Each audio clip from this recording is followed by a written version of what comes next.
All right, good morning, everyone. Good morning. This week we're learning Parshat Tazria. Tazria. And Tazria talks about the laws of Tzorat. Tzorat was a very strange Torah impurity. And the signs of this impurity were that there was discoloration of the skin. The skin became like white or whatever. And there were very exact signs. The laws are very complicated, and it doesn't exist anymore. So this impurity doesn't exist anymore. I mean, basically, none of the impurities of the Torah really exist. They were all relevant to the time of the temple. And the only way that it's relevant now is like a Kohen, and some people know, at least almost for sure, that they're Kohanim. Kohanim, the people who today are Kohens, they're not supposed to touch a dead body, be in a room where a dead body is. But except for that, there's basically no laws of Torah, but there used to be. And this was a very strange law. It was called Sorat. They translated in the Torah leprosy, but it certainly was not leprosy. It was just a discoloration of the skin. And the person didn't necessarily feel sick at all. But if he had this discoloration of the skin, and there was also this tzorat was also in garments. A person could have it in his garments, it could have it in his house. A house, in which case you had to like cut out the part of the garment or take out part of the house, in some cases even destroy them. So a person that has this discoloration of the skin, it shows that he has some sort of a spiritual impurity. And this spiritual impurity forces him to be outside of the camp. He can't be with everybody else. He has to be outside of the camp, and until he calls a Kohen. The signs go away, and he has to call a Kohen, and the Kohen declares that it's pure, etc.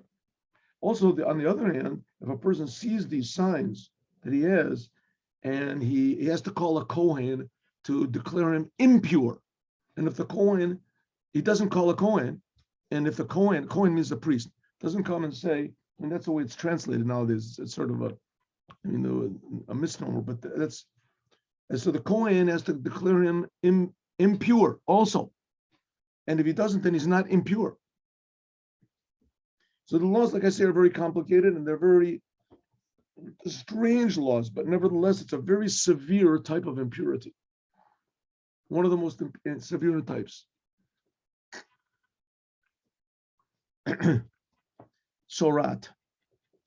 Okay, we're going to learn also from the Sikha of the Rebbe that the Moshiach is also called Tzorat. I want to see. So let's go. Here's a short mimer. This is also, we're learning now from the book Likuti Torah. We're going back to Likuti Torah.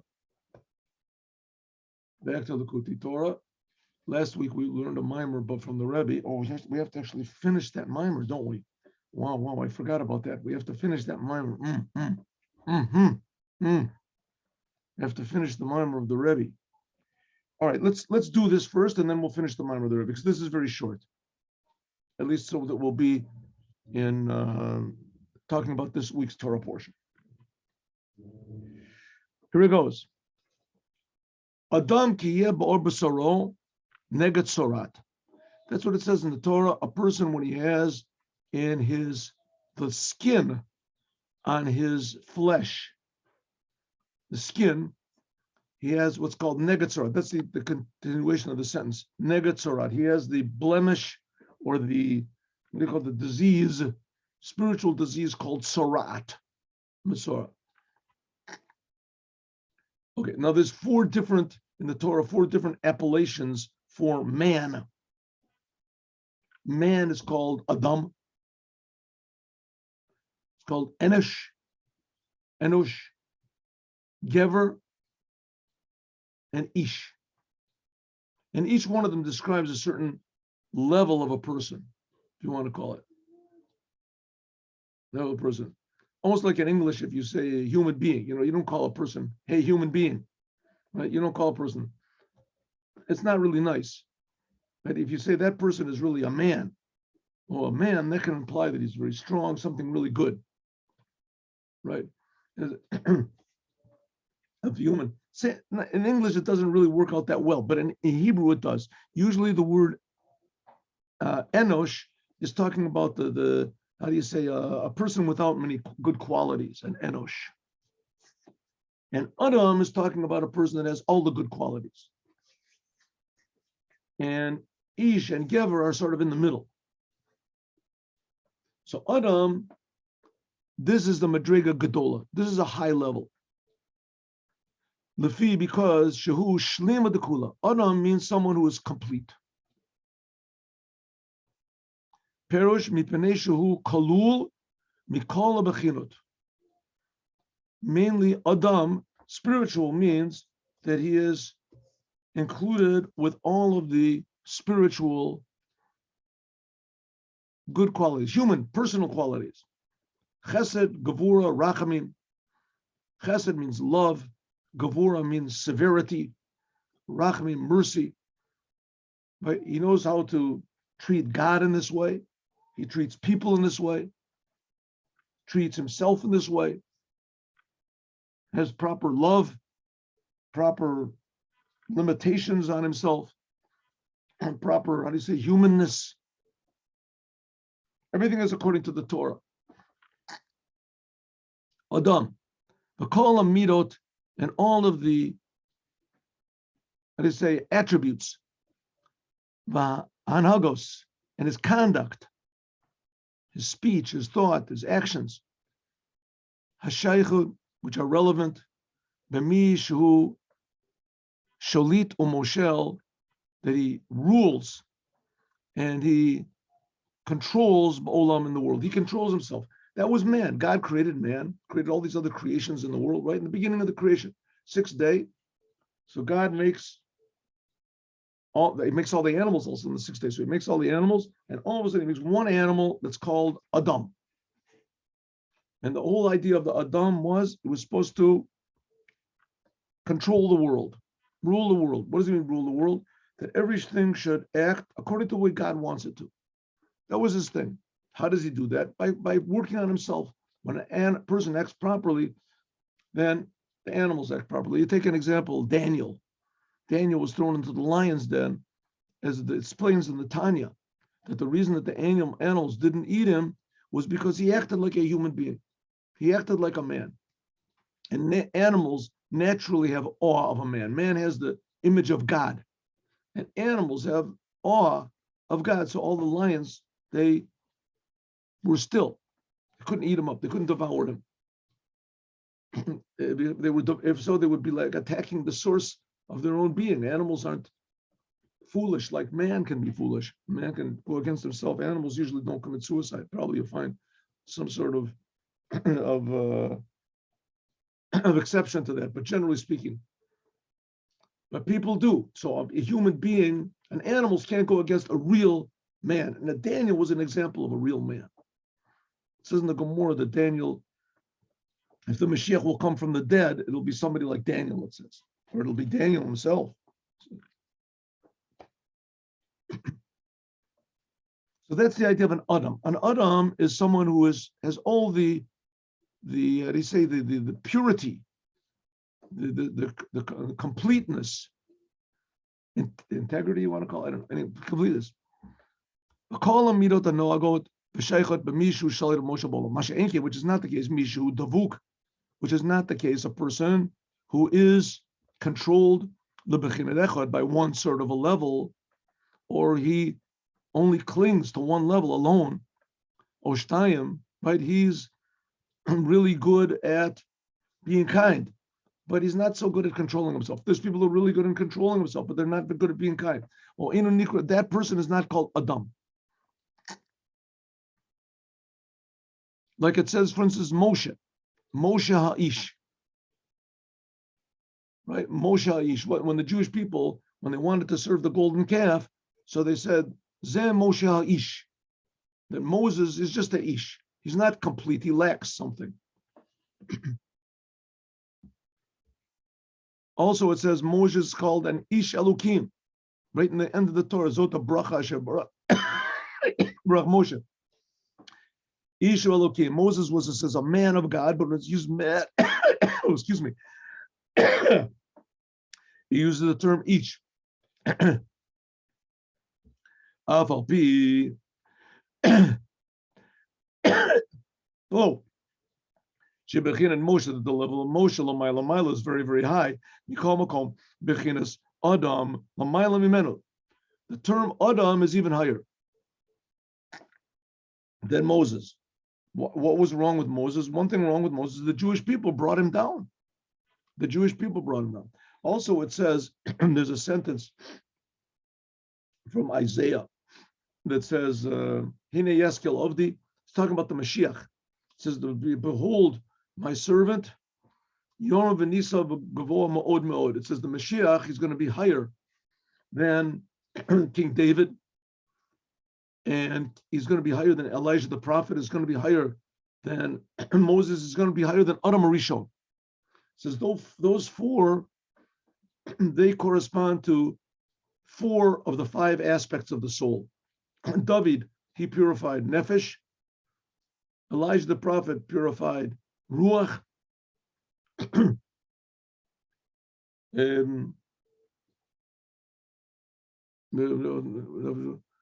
Neshama purified Moses. Moses purified level of Adam. That's what we got over here. Adam. He was higher. Adam he purified the aspect of Chaya, at least when he was, before he sinned. Chaya. But Mashiach is going to be the level of Yechida. It's going to be the highest level of Yechida. It's explained in great length in Chabad Chassidut. Yechida. In any case, we see that Adam, which is the level of Adam, he's above the level of Moses. So Moses was only called Ish in regard to Adam. Adam is perfection. Like it says in the Zohar, in Parshas Zohar, etc. That Adam was higher than Moses, because Adam was created perfect. Created perfect. How could Adam have sinned? One of the details of perfection is free will. And until he sinned, he was perfect. Adam has free will. Because he's got this aspect of Adam, so Adam is perfection.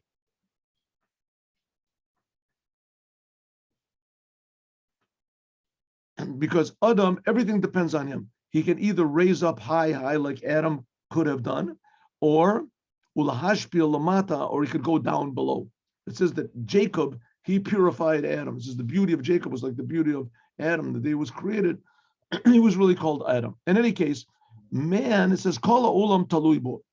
The whole world depends on Adam, on the first man, and on every man. Right? Man depends. Everybody has this. Everyone is made. It says in the Tselem, Elokim asat Adam. It says Adam. So everybody has this aspect of Adam. To a certain degree, also the non-Jews. Non-Jews also have the image of God on them. They're all the image of God. The Jewish people are chosen. We're the chosen people to bring out this image of God in everybody.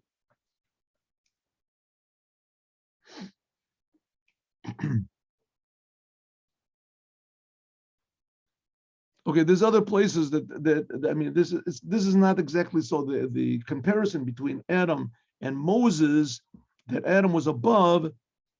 Here it says that there's a midrash rabbah that says Adam echad elef matzati Adam. Adam, it says that's Moses.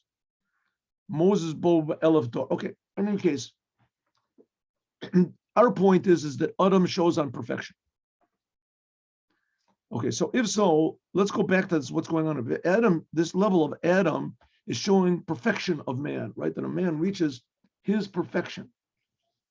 His perfection. The ultimate that God created everybody. Everybody's different, right? But everybody can serve God completely. That's what we're here for. It's possible to do. So if so, it doesn't make any sense a little bit over here. What's going on? What does it say? Who gets this disease, this spiritual disease? Adam. Adam kiyeh be'or b'sarot sarat. Adam, when he has and signs in his skin of this impurity. I thought he was Adam. How could Adam, who is pure, have the sign of impurity? Because let's go. We'll see. Hine Adam. What did we say? This aspect of Adam, who is Kisha Muksharim Maisav, when he has fixed up all of his deeds. V'tiken kol hadavorim, and he has fixed up all of his personality.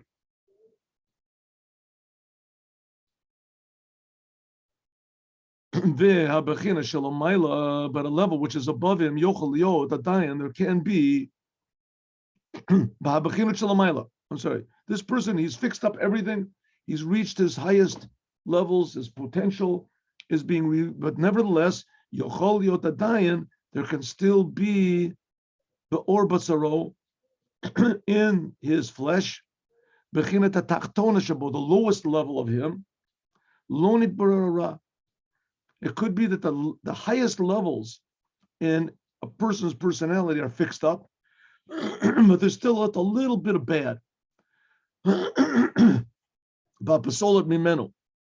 And a little bit of, how do you say, waste. It could be that this person is totally perfect, totally 100%, but only in the upper levels.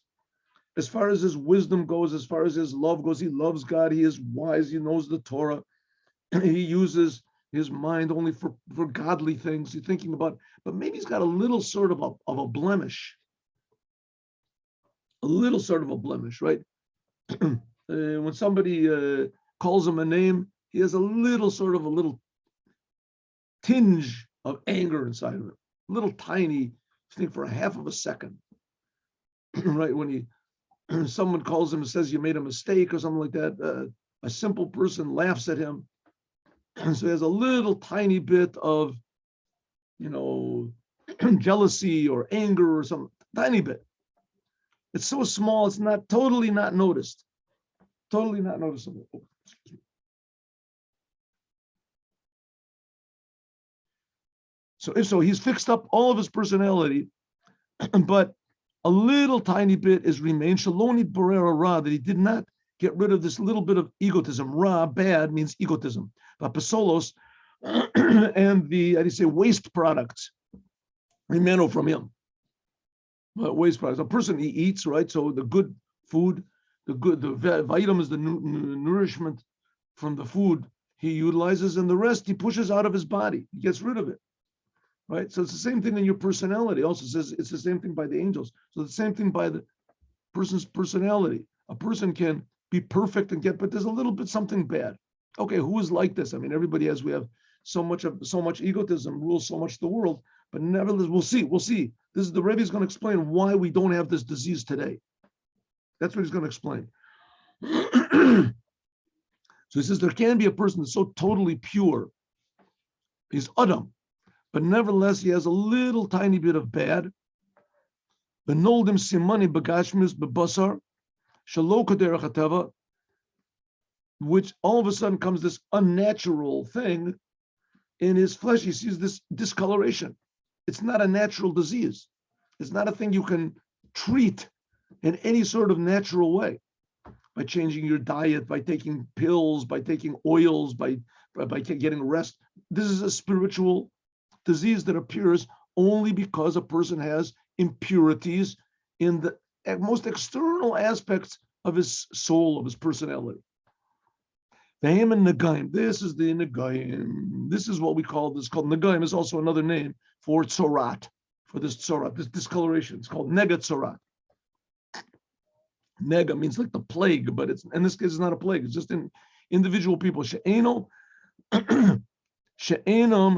melichos hamatsuyim. It's not milechos. It doesn't come from any moisture which is found. Like the Rambam writes, shemitzvahs negoyim eno nahug b'zmanenu, that nowadays we don't have this this disease, the spiritual, and you say these spiritual signs anymore.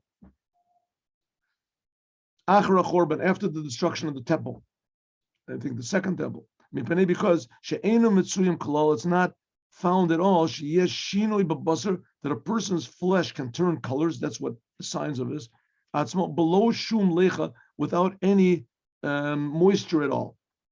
Back then, it was changed. A person, everything would be healthy, but all of a sudden, this discoloration would occur. Sharihu kamara achama amuka. One of the colors of there's a seit and the se'era, the seit and the beheret and the sapachat. It says that there's a seit is one type and beheret is a little bit different colors of white. It says this is a chama. It's a little bit deeper than the hatzail, than the shadow. Very, very fine distinctions of color. It says that this tzorat, this what is it, discoloration of the skin that showed on spiritual impurity, this was a miraculous thing. What does it mean? It means it only occurs to a person who spiritually tikkun b'maisav, he fixed up everything, and he has separated totally egotism from godliness. In other words, everything he does is only according to what the Creator wants. Everything he does is what the Creator desires, right? It's according to the Torah. It's according everything that he does, everything that he feels, the call of the Devarim, and everything he does. Just a little bit of impurity at the end of his garments. Still, we're not purified. Maybe I'll tell you a story. Someone told me the story yesterday. And there was the Rebbe, the Rebbe of Gira Rebbe. What's this? I don't remember the name. What's it called? Penei Menachem, I think. In any case, he was a big tzaddik. He was a very pure, holy person. And this person was telling me, he says, even these people, these pure people, it can be that they have a little bit of a blemish. What was his blemish? That he had Penei Menachem, that was it. He said that he was very sharp. He was a very, very sharp person. And they announced one Shabbat in Jerusalem that the Eruv had fallen down.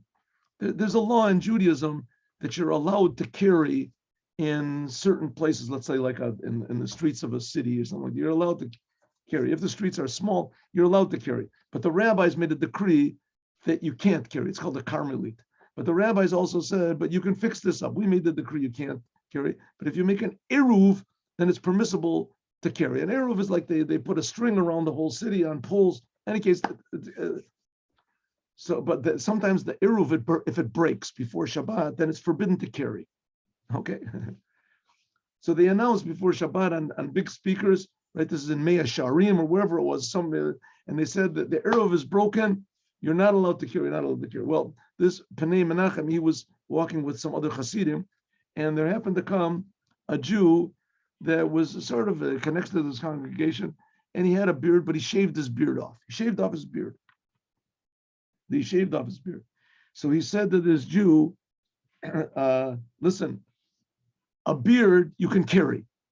You didn't have to shave off your beard, a beard you can carry. So his Hasidim sort of laughed, but it shamed this person in public. It shamed him.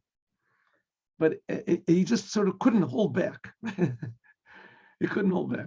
So he said, a board mikentrogen. You can carry a beard. So it shamed him. He said, years later, this person, of course, he was embarrassed a little bit, He still kept coming to the congregation because whatever the Rebbe said was holy and etc. And he intended, that the person should take it to heart, whatever it was. Years later, he said he happened to see the Rebbe saw this person in the crowd. It was a crowd of 2,000 people. And he went over to him and he said, "Ich will überbeten. I want to request forgiveness. I'm sorry what I said." He'd been looking for him all this time, he had other things to do, whatever. In other words, it's possible that a person can be completely pure, know the whole Torah, know everything there is to know, and be, a wonderful person and help thousands and do miracles and everything. But he's got a little tiny bit of, it says even by Moses, It says even by Moses that Moses got mad, and because he got mad, so he said he forgot the law and he made a mistake in the law. He got mad, and he wasn't supposed to get mad. Okay, can we say that Moses? We can. Right? King David, it says his sin was in front of him all the time. It says in the Gemara, anyone who says that King David sinned is only making a mistake. But nevertheless, it is possible for these people, and of course, we don't have to go that far. We can take Adam himself. So to be an egotist is a very, very easy thing, in a little way. And to be totally righteous is a very difficult thing. To go against your nature is very difficult. Okay, so there's some people that do manage to, yes, go against or to purify and refine their nature. But there's a little something left over. Says the Rambam, this doesn't exist anymore. These signs don't exist anymore.